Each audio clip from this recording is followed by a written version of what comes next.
Es increíble cómo Dios, por medio de un proceso, nos hace recordar de dónde nos sacó.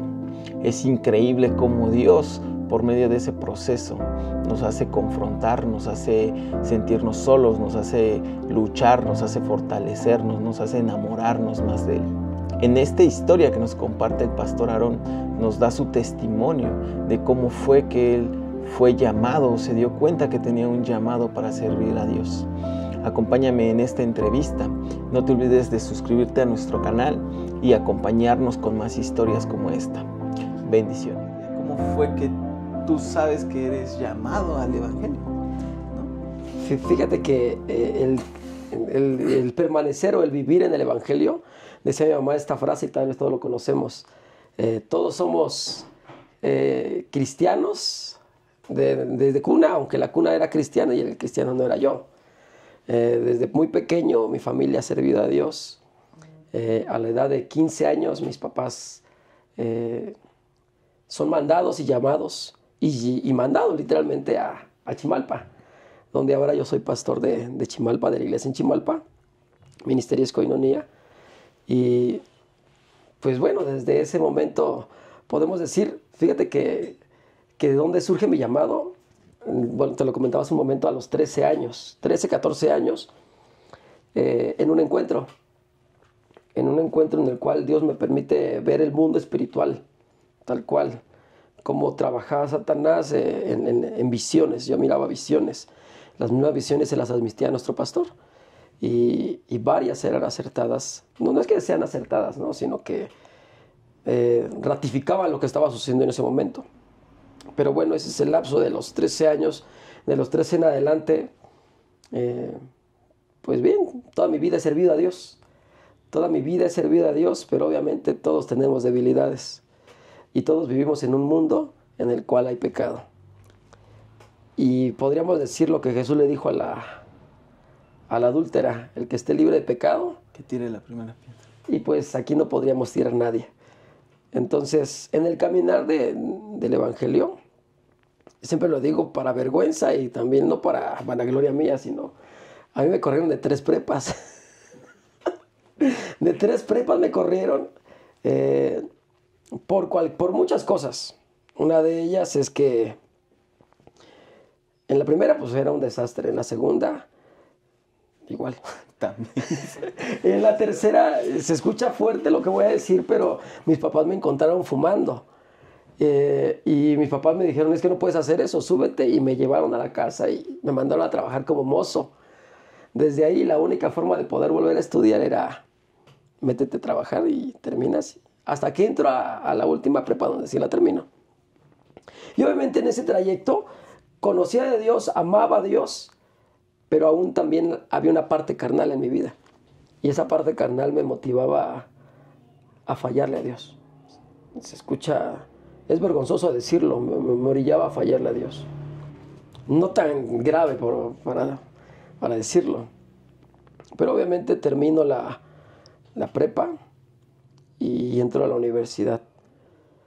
El ministerio o el don de ver visiones lo apago, podríamos decirlo. Lo apago por intereses personales, por dejar de intimar con Dios.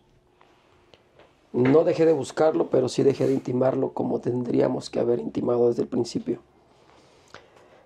Entonces surge una caída literalmente cuando entro a la universidad. Mi mamá siempre me decía: ay, chamaco, eres un cabezón, ay, esto. Y una vez Dios le dijo a mi mamá: aún con sus errores lo voy a usar. Y yo puedo decir, son muchos errores. Y yo podría decir, soy la peor persona para servirle a Dios. Ya en todo el trayecto de los 13 hasta los 20 años, podría decir, le fallé demasiado, estoy tan sucio para servirle a Dios. Entonces surge una caída literalmente, y espero y sirva para edificación.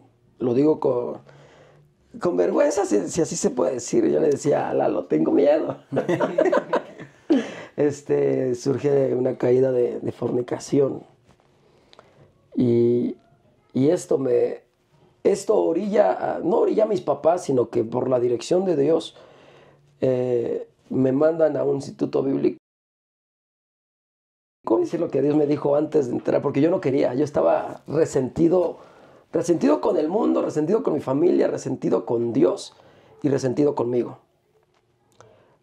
¿Por qué conmigo? Por haberle fallado a Dios. ¿Por qué con Dios? Porque yo sentía que Dios se había olvidado de mí. ¿Por qué con mi familia? Porque sentía que me estaban culpando de algo tan atroz cuando no fue así. Y resentido con el mundo porque no podía expresarme con el mundo. Tenía amigos en la universidad, puras señoras, pero no podía expresarles lo que sentía en ese momento. Yo creo que ahí es en donde justo empiezas a entrar en el proceso, porque creo yo, a lo largo de igual de los procesos que he llevado, lo poco mucho que he platicado y que vamos a ir platicando a lo largo, justo el hecho de la soledad es, considero yo, punta clave cuando sabes que empiezas a entrar en ese proceso, porque realmente no es que estés solo, sino que te empiezas a aislar, ¿no? Creo yo que es como ese clic. No que te empieces a aislar, sino que Dios te empieza a aislar. Dios te empieza a aislar porque tiene un propósito contigo. Y a pesar de que pienses que todo está en contra, dice la Biblia que sabemos que los que aman a Dios, todas las cosas les ayudan a bien. Uh-huh. Y dice todas las cosas. Esto no lo logré entender hasta que ya estaba de este lado. Y al decir todas las cosas no dice solamente las buenas, dice todas las cosas, buenas, malas, desafortunadas o muy bendecidas. Entonces, todas las cosas nos ayudan a bien. Entro al colegio bíblico y en ese proceso yo dije, pues bueno, vamos a ver qué pasa, ¿no? Y yo me sentía solo contra todos en el colegio porque obviamente la Iglesia Bautista no acepta mucho a una persona que tiene doctrina pentecostés.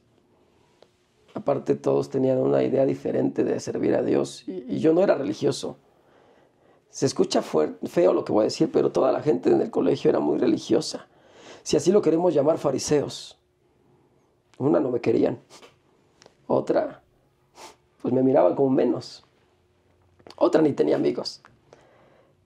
En ese proceso estuve estudiando también en la universidad, porque me cambié de universidad.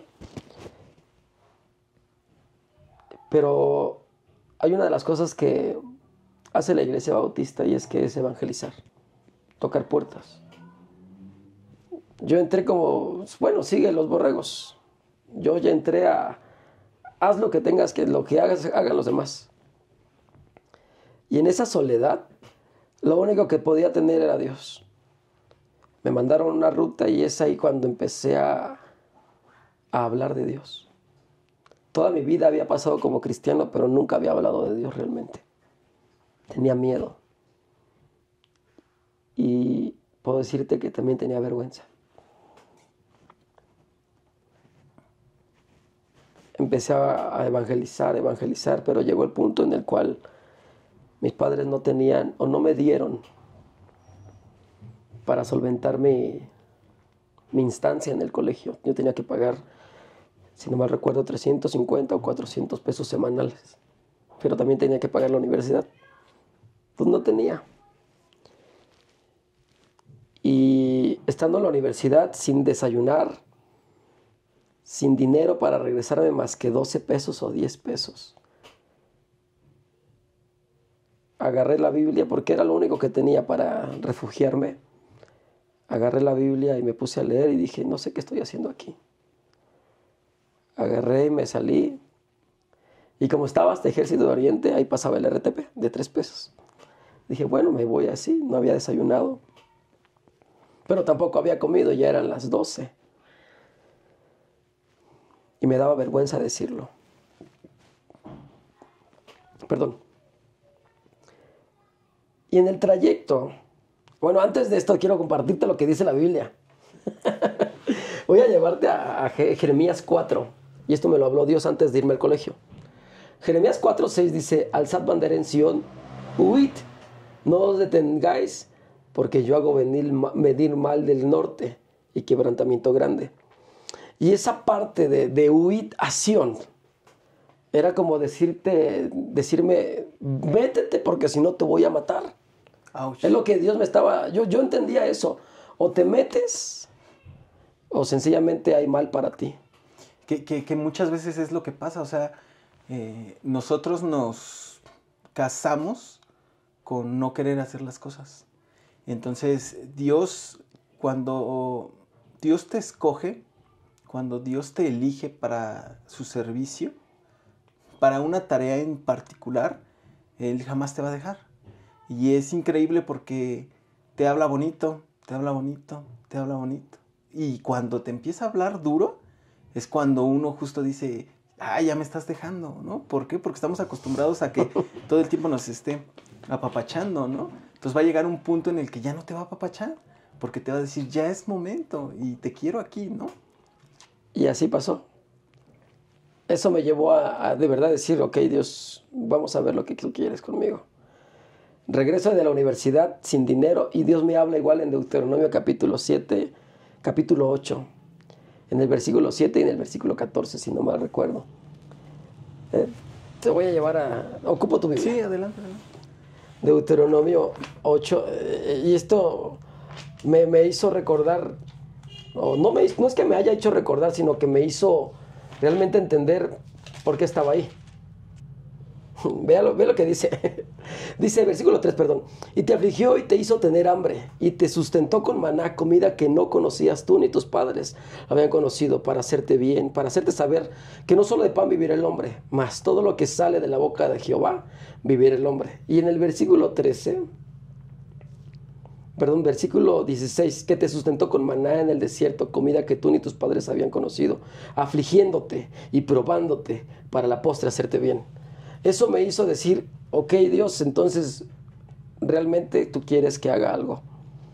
Eso me haría dejar la universidad. Ok. La decisión de continuar con tu estudio terrenal o servirle a Dios. Exactamente. Si bien todos tenemos deseos y anhelos, mi meta era ser un empresario o tener un buen puesto en alguna empresa. Pero llegando al colegio, te digo, no había comido y al siguiente día tenía que pagar. Y lo único que en lo que se dedicaba en el colegio era a bolear zapatos. Era el único trabajo, ser bolero. O sea, del mismo colegio era lo que te dejaban hacer, bolear zapatos. No, podíamos trabajar en cualquier cosa, Ajá. pero obviamente no tenía ni siquiera cómo salir a trabajar en otro sitio. Ok, sí. Y lo único que pude hacer, réntame un cajón de bolear. Si no me recuerdo, 50 pesos teníamos que pagar. Entonces, yo recuerdo que ese último día de la universidad, lo único que pude hacer es dormirme hasta las 2 de la mañana, orándole a Dios, diciéndole a Dios, por favor, si tú realmente quieres que esté aquí, si tú realmente quieres que esté aquí, sosténme, dame gracia con la gente. Me levanté a las 4 de la mañana y otra vez, Señor, por favor, ayúdame. Y salí a las 5 a la central de abastos a bolear. Iba boleando, llego a la central de abastos sin saber cómo. Y para sorpresa mía, Dios me sorprende proviéndome tantos clientes para generar 600 pesos. ¿En tu primer día? En el primer día, exactamente. Y todos decían, es que no se hace eso en el primer día, se hacen 100 pesos en el primer día. Le digo, pues aquí está el dinero. O no sé si Dios me lo multiplicó. Llego, pago, entrego el cajón y pago la renta. Y es ahí cuando entendí que realmente amé a Dios. Y le dije a Dios, quiero vivir por ti y quiero morir por ti. Es ahí donde empezaba, si así lo queremos llamar. Tú dijiste desde la soledad. Ya había empezado, sí, pero mi amor por Dios empezó cuando me exprimió por completo. Cuando secó a tu yo. Exactamente. Hasta que dije, ya no yo. Obviamente seguía teniendo necesidades, pero de verdad le dije, Dios, quiero morir por ti. Y eso me llevó a predicar a distintos puntos de droga en Iztapalapa, en la ruta que yo tenía. Al punto que me llegaron a sacar pistola. Llegué a un punto donde cual varios, a los puntos, las patrullas se iban. Predicaba yo ahí. Y ya no me interesaba si vivía o moría, me interesaba lo que Jesús quería. Cuando tú tomas la decisión, cuando Dios te lleva en ese RTP de regreso a casa sin comer, sin nada en la panza y yo creo que nada en la cabeza, porque pues en ese momento creo que es cuando tu cabeza te dice ya, todo, que se vaya todo y mejor dedícate a esto, mejor dedícate a esto otro, o no sé si realmente fue así ese punto central. Después de que lees Deuteronomio, ¿sentiste una tranquilidad o no? Sí. ¿Qué fue lo que sentiste? Sentí la tranquilidad porque Dios me hizo recordar los momentos en los cuales pasamos necesidad como familia pastoral, porque mis papás eran pastores. Fíjate que yo podía decir, siendo como parte del hijo del pastor y de la pastora, yo no me consideraba hijo de pastor ni pastora. Yo decía, yo soy una persona común y corriente, a mí no me vean. Ajá. Pero, ¿por qué te lo digo? Porque yo decía, ¿cómo Dios permite que sus hijos, que los hijos de los hombres y mujeres que le están sirviendo pasen hambre? Yo decía eso, porque nosotros teníamos que ir a recoger de la basura de la central de abastos también para comer. Eso es un proceso antes de entrar al colegio, porque se estaba pagando el terreno de la iglesia. Mi papá ya no trabajaba como policía y todo lo que ingresaba de las rentas de la casa era para pagar lo que no era nuestro, que era de Dios. Y yo decía, ¿cómo Dios permite eso? Y eso me lo recordó Dios en ese momento, que te hices tener hambre, pero que nunca te dejé. Y haciendo remembranza en ese trayecto del RTP, realmente dije, nunca me dejaste. Y aún así, cuando te fallé, tampoco me abandonaste. Ahí estuvo todo el tiempo. Exactamente. Fíjate que yo escuchaba a un pastor y decía, ¿dónde está Dios? Porque cuando tú sientes que Dios no está cerca, Dios está justamente en el lugar que tú lo dejaste. Ok. En el lugar que tú lo dejaste. En ese cuarto que tú intimabas, en esa hora de lectura bíblica que tú tenías, ahí está Dios. Entonces tienes que volver a las sendas antiguas para verdaderamente encontrar tu amor verdadero, ese amor que te motiva, que te dice, realmente soy lo que necesitas. ¿Cuándo sé que Dios restaura? Porque obviamente yo estaba en el colegio, yo ya sabía que tenía llamado, yo ya sabía que quería morir por Cristo, pero aún estaba el lapso de lo que la gente juzgaba, que ya no me interesaba. A mí ya no me interesaba, pero la gente, se escucha fuerte, pero a la gente nunca la vas a tener contenta. Sí, siempre van a estar señalando lo que hiciste. Lo que hiciste, lo que fuiste, lo que eres, pero haces. No lo que ahora estás haciendo. Mi mamá siempre tenía esto para la gente. Imita lo bueno de mí, no imites lo malo. Claro. Entonces, cuando llega el primer año del colegio, yo ya sé que estoy llamando a Dios. Y hay una marcha de gloria cristiana en Ciudad de México, la que siempre se ocupa. Y fuimos. En ese yo dije, a mí no me interesa el pasado. Empecé a danzar, a gozarme. Y justamente enfrente de nosotros estaba no recuerdo la música que estaba, pero estaban dos mujeres grandes, no recuerdo los nombres. Pero tenía una bandera rosa, grande de 3 metros por 1,50 o 2 metros, con una paloma que decía Shalom. Y yo les dije, ¿me la pueden prestar? Ah, claro, joven. Me gocé, me giré por todo el Zócalo. Al punto del final de que ya nos íbamos, le dije gracias, se las entregué. Y estas dos mujeres se voltearon, se miraron entre sí, se cuchichearon algo y se voltearon otra vez para conmigo. y me dijeron, Dios nos dice que te demos esto. Esta bandera que representa algo. Y empezaron, ¿puedo orar por ti? Me dijeron, claro que sí, es una bendición, les dije. Y me dijeron esto, yo no sé cuál es tu nombre, pero de ahora en adelante tu nombre va a ser Abraham, porque multitudes te siguen. Y yo me empecé a reír por dentro. Nadie me sigue, si supiera lo que estoy pasando, nadie me está siguiendo. Y me decía, y quiero decirte por qué. Esta bandera, el rosa representa restitución. Que Dios te devuelve lo que tú perdiste. Okay. Así me lo dijeron. Ellos no sabían nada, ni siquiera las conozco, ni siquiera sabía de dónde eran. Y la paloma y shalom, la palabra shalom quiere decir paz. Y Dios quiere que tengas paz. Y llamaron a mi mamá también. Le dijeron, es su hijo. Sí. No sabían ellos que eran pastores, mis papás. Dice, pues bueno, Dios le está devolviendo lo que Satanás le robó. Y mi mamá en ese momento empezó a llorar. Mi mamá estaba orando por eso. Por la restitución. La restitución y la restauración. Okay. Entonces, Dios restaura mi vida. Y de camino, yo prediqué en el metro. Mi mamá decía, wow, Dios lo cambió. Hay una grabación, no sé en dónde, pero la subieron. Esto más adelante te puedo decir. ¿Cómo sé que Dios comienza a darme oportunidad? Cuando mi mamá me dice, vas a predicar mañana en el servicio de resurrección. Yo no sabía cómo iba a predicar, yo no sabía qué es lo que iba a decir. Pero Dios me dice que sí. Esta era la confirmación. Llegamos, todo gozoso, normal. Y al siguiente día comenzamos a predicar.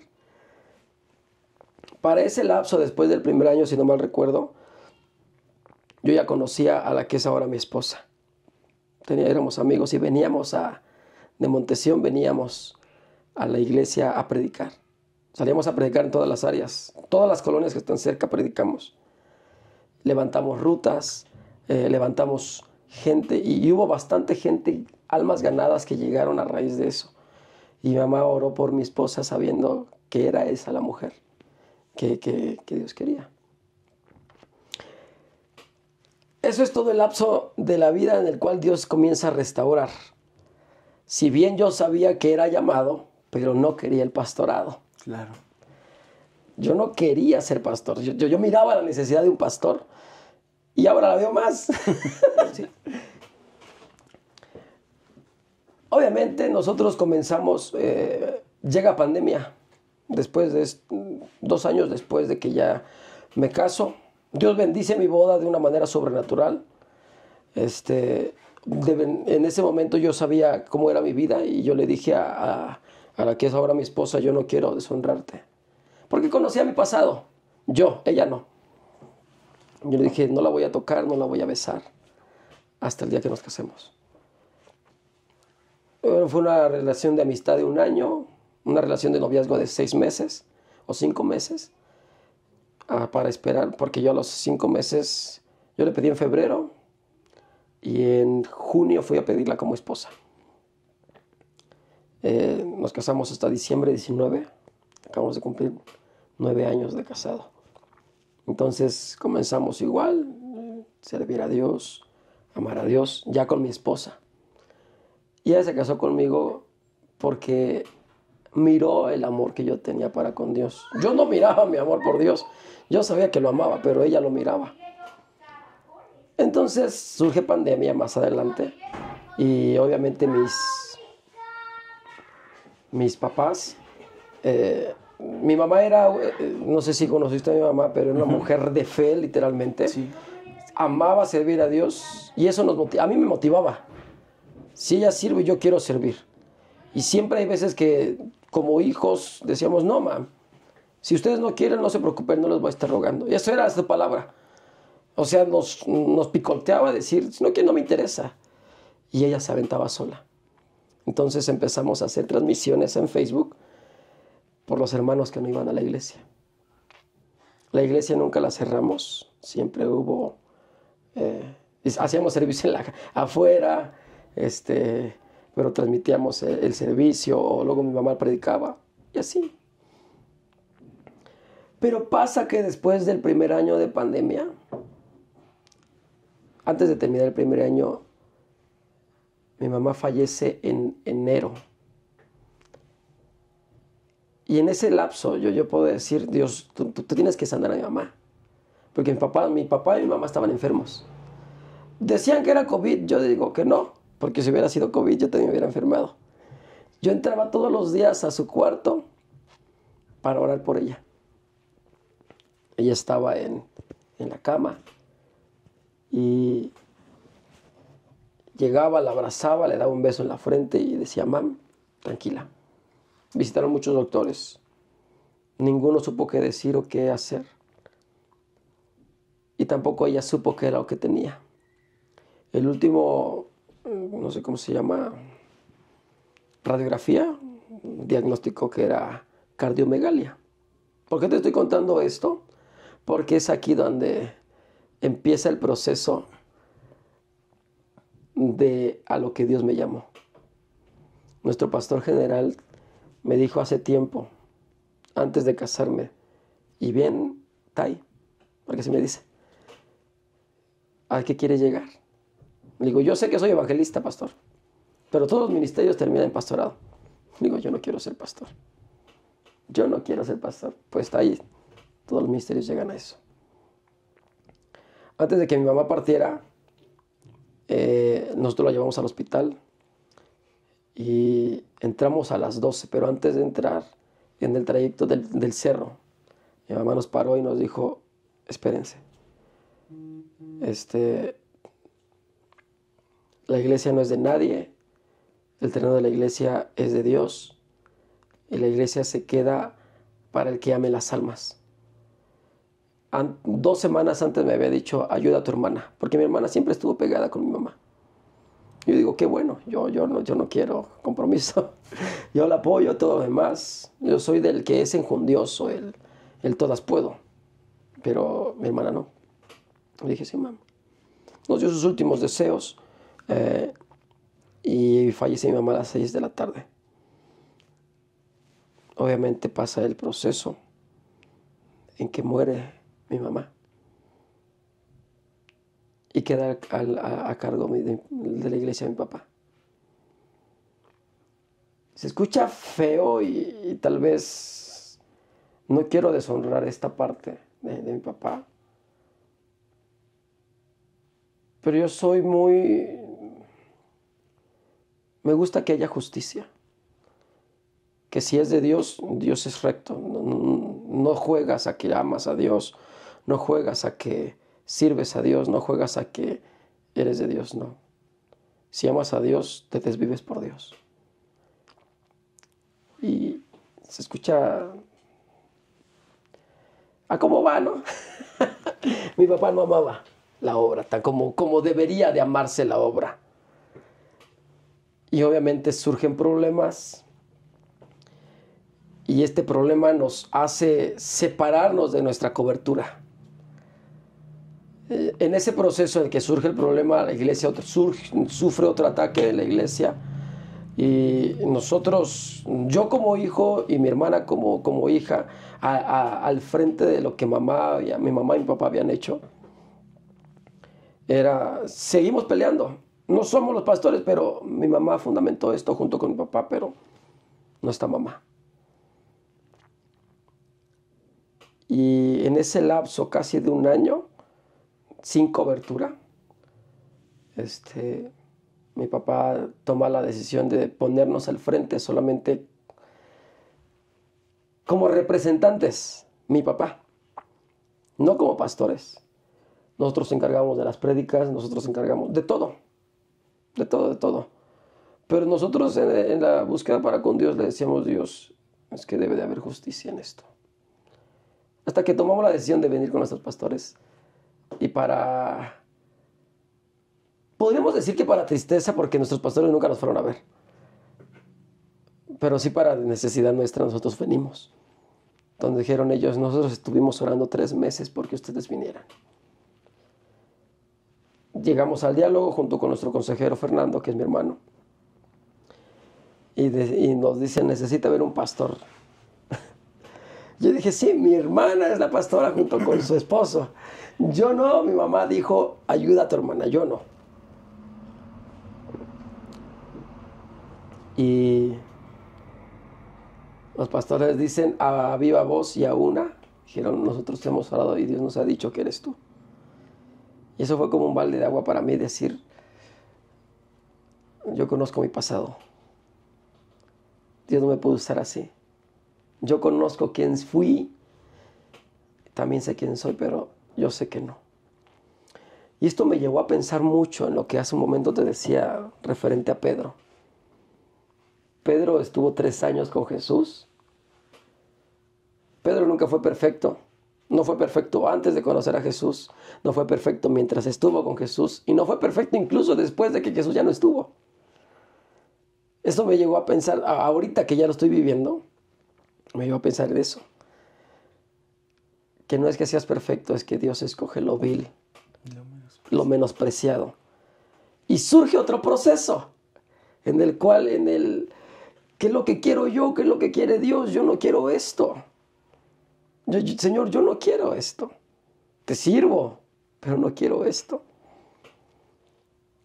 Tienes una cafetería, ¿cierto? Uh-huh. Mi sueño era una cafetería. Y en el diálogo con mi hermano me decía, nosotros le decíamos, ¿y cómo sé que soy llamado? Y le hablábamos todo esto que te acabo de decir. Y él me decía, tú te contestas. Tú mismo estás diciendo lo que Dios te ha dicho y tú no lo entiendes. Dice, tal vez va a llegar más adelante alguien, un miembro de tu iglesia, dice, en la cual te va a decir, pastor, quiero que venga ahora por mi cafetería. Dice, porque tus sueños ya no son tus sueños. Son los sueños de Dios, los que ahora tienes que vivir. Comienzo a ser pastor. Tenemos 2 años, casi 3, si no mal recuerdo. 2 años de ser pastores en la iglesia.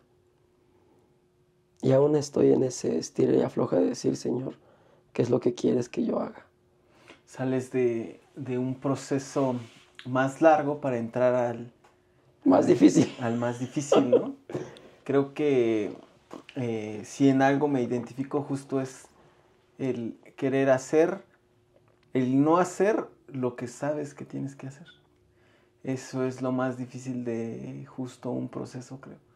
Porque Dios puede ser muy directo, te puede hablar en sueños, por medio de amigos, de desconocidos aún. Padre de multitudes, te dijo aquella señora. Y el hecho de recordar, o de lo que nos platicabas es, fuiste cerrando, creo yo que fuiste cerrando como procesos, pero inmediatamente se te había otro. Pero porque seguimos sin abrazar el llamado. Exactamente. Como tú lo dices, ahorita estoy en el punto de ok, Dios, ya me trajiste a esto, pues ahora tú. El título es Procesos, ¿cómo dijiste? Procesos, voces del desierto. Voces del desierto. Y muchas veces Dios nos tiene que pasar por muchos desiertos, tanto de soledad o de fuego. Dios me recordaba esto, dice el mismo contexto de Deuteronomio 8, dice que envió serpientes ardientes. O sea, que envió para que te mataran, pero que también te envió la solución. Que te hizo tener hambre, pero que también te sustentó con comida. Que te hizo tener miedo, claro, pero que nunca te dejó despreocupado. O sea, siempre estuvo ahí Dios. Sí, cada prueba, cada adversidad tiene un propósito.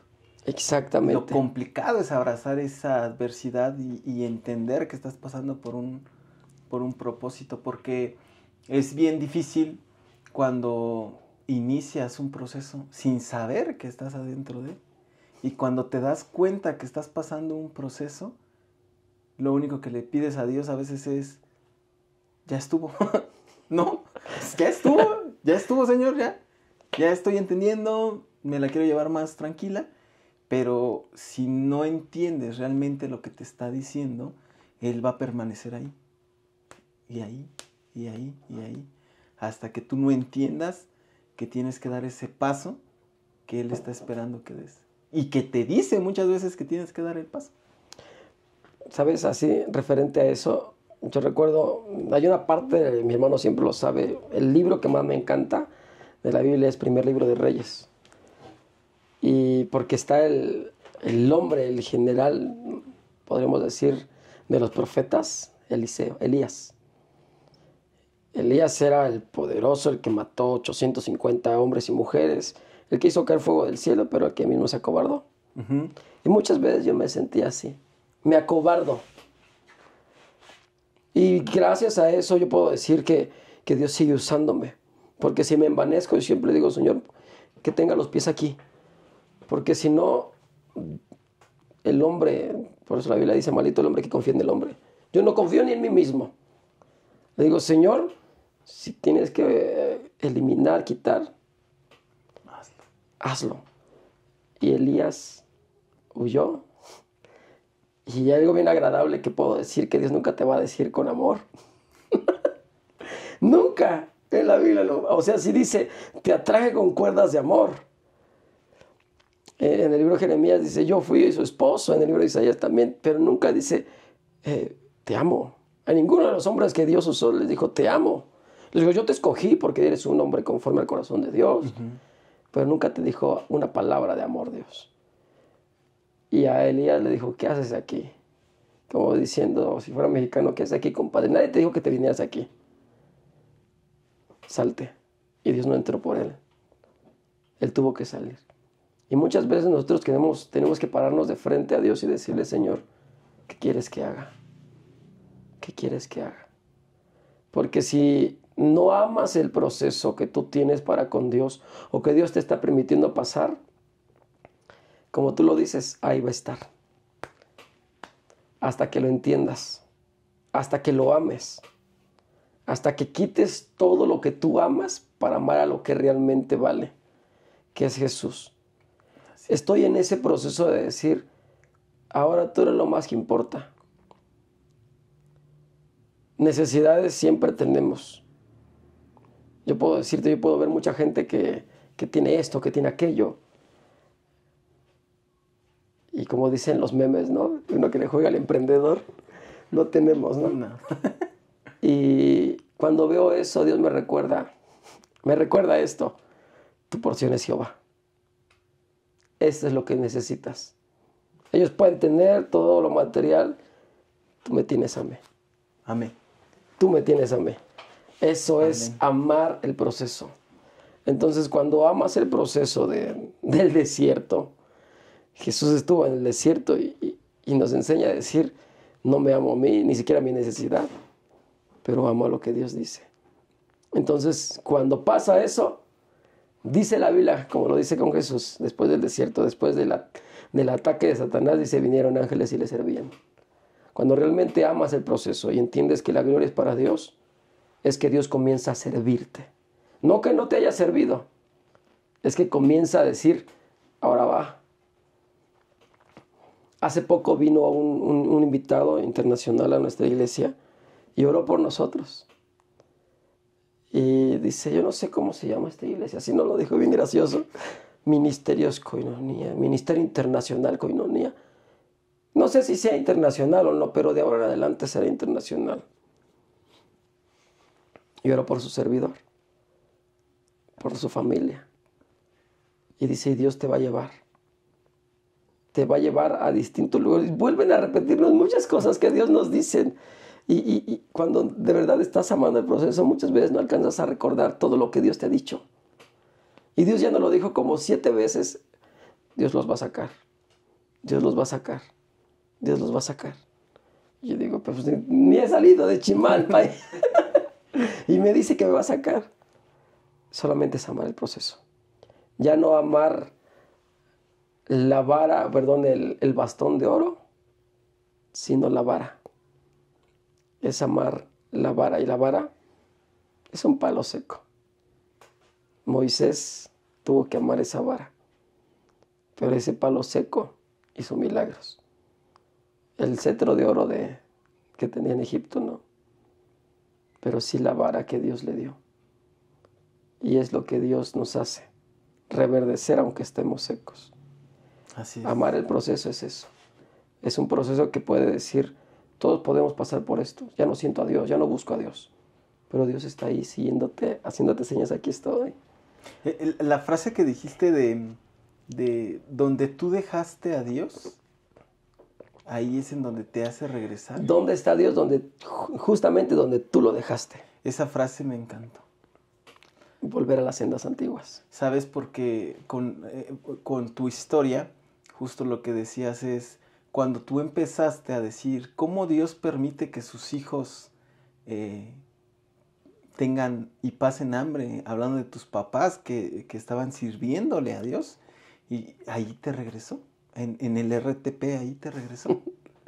Entonces lo tuviste que lo buscaste, lo encontraste justo en donde lo habías empezado a dejar. Entonces muchas veces ni siquiera es que Dios te haya abandonado, sino que donde tú lo dejaste, en donde fue tu primer pero que le pusiste, ahí es en donde tienes que irlo a buscar. Así es.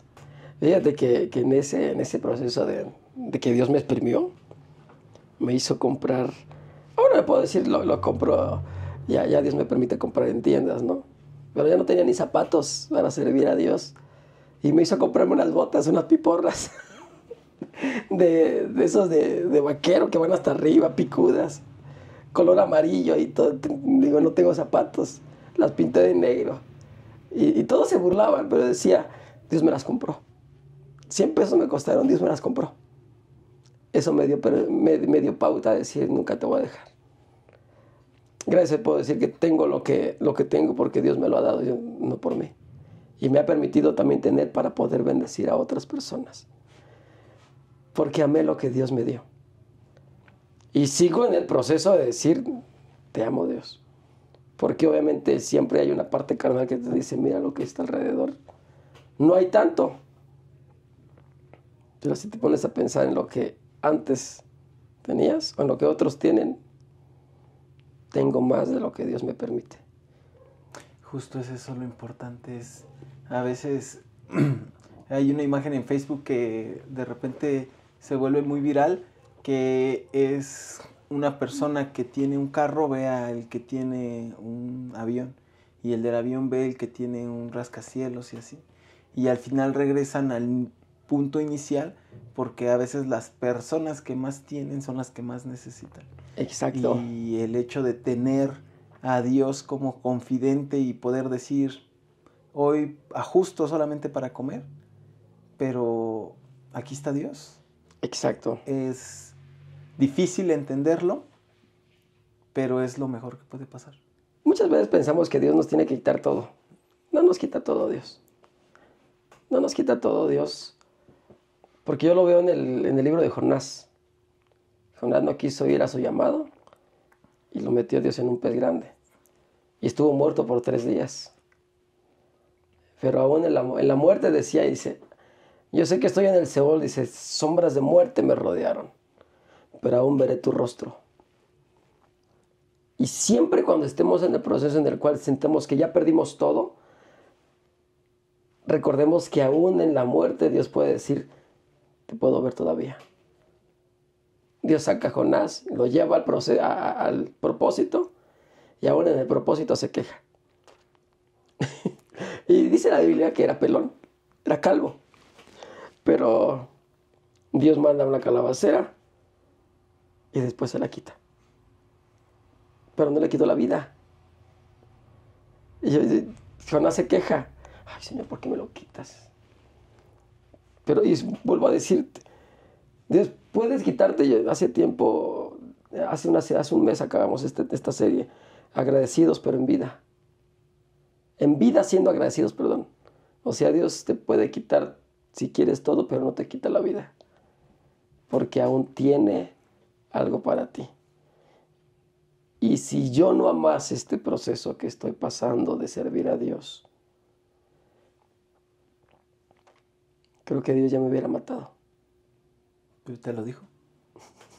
Pero aún así, podremos decir, aún así, ya me hubiera matado. Me sigue dando una oportunidad para decir, aún estoy ahí. Tanto con mi esposa y mi hijo. Hoy puedo decir que mi hijo ama a Dios. Mi esposa ama a Dios. Y más adelante podremos decir lo que mi esposa tuvo que pasar, ¿no? Porque ella venía de una familia acomodada, podríamos decirlo, para llegar a un pueblo donde hay vacas, donde no hay tanto como lo había en su casa, para decir, realmente amo a Dios. Entonces puedo decir, Dios trata, pero nunca se queda con nada. Él te da y te da manos llenas. El consejo que puedo darte es, ama, pero nunca te apartes de Dios. Porque como lo dice la Biblia en Juan, yo soy la vid, vosotros los pámpanos, pero separados de mí, tú no puedes hacer nada. No puedes ser feliz, hacer lo que tú quieras si estás separado de Dios. Mejor, Señor, amo el desierto, aunque no haya nada, pero quiero estar pegado a ti. Pero ahí en el desierto es donde puedo ver tu rostro. Exactamente. Es una bendición poder decir, aquí estamos. Y quiero amar cada día más. Porque cada día surge un proceso diferente. Un proceso en el cual Dios tiene que decirte, ahora quieres ver milagros. Y Dios me los ha mostrado, de verdad. He orado por personas y Dios ha sanado. He orado por gente que está a punto de morir, que le dan 15 días de vida y a la semana ya salen del hospital. Y tú dices, wow, si Dios sí hace eso. Dios sí me usa. Dios sí me usa. He orado por algo así sobrenatural y Dios está ahí. Entonces puedo decir, Dios sí tiene algo para conmigo. Ama todavía lo que estás pasando. Porque después de esto puedo decir, va a llegar otro proceso. Pero, como lo dices, en el desierto podemos encontrar el rostro de Cristo Jesús. Pues yo creo que con esa terminamos. Muchas gracias por haber inaugurado este bonito podcast. Y gracias a Dios que nos permite ser primicia.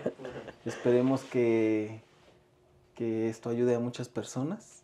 Si algo ha servido de edificación para tu vida en este pequeño testimonio, no hagas caso omiso a lo que Dios te está permitiendo vivir. ¿Por qué? Porque muchas veces yo tuve que pasar así. Lo miré en otras personas, pero aún así quise vivirlo. No permitas eso. No. Te lo digo por experiencia, no te lleva a nada bueno. Mejor, Dios, gracias por permitirme escuchar esto, gracias por que alguien me lo pudo compartir. Nunca te apartes de Dios. Siempre quédate pegado, porque Satanás siempre va a tratar de traer pecado y va a tratar de tirarte en ese proceso. Mejor ama a Dios y como Pedro, Señor, tú sabes que te amo. 3 veces tuvo que ratificarlo. Al punto de decir, me muero como mi Señor, pero boca abajo. Ya no me interesa. Y murió. No fue perfecto aún en su llamado, pero entregó su vida a su llamado. Pues gracias por esta bendición poder servirte y que Dios bendiga este podcast. ¿Sí? Este espacio que se abre para compartir. Bendiciones. Pues muchas gracias, Aarón. Gracias.